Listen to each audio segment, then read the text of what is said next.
And I wanted to first start off by just comparing an at the money covered call versus an in the money covered call. And so I took a stock AMD. At the time it was trading for 84.50.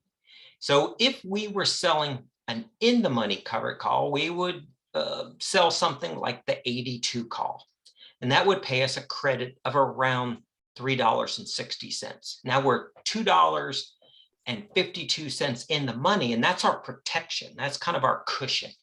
And the net rate of return would be $108 per 100 shares, or a 1.27% return on risk.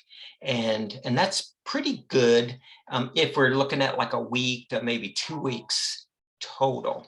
And the really good thing is that it does have a downside protection down to $80.92. And I get that number by taking 84.52 minus the 360 that we took in. So our break even is 4% below where the stock is trading. So the stock could move down 4% before we lose any money on this trade. So that's what I find really appealing about the in the money covered call.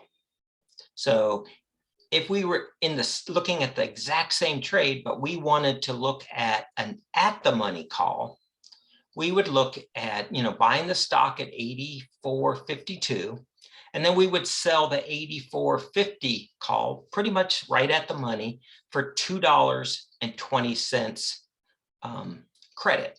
So we would make in this particular trade right at $2.20, or 2.6% return on risk.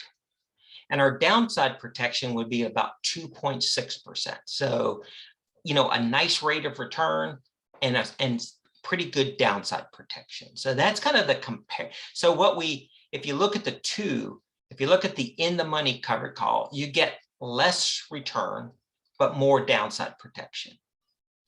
The at the money, you get a higher return and less downside protection, but still pretty good. And then the third option that I didn't put here would be an out of the money covered call, which would give you theoretically the highest return on risk if the stock moved up to your strike with little or no downside protection. So any questions or comments about that?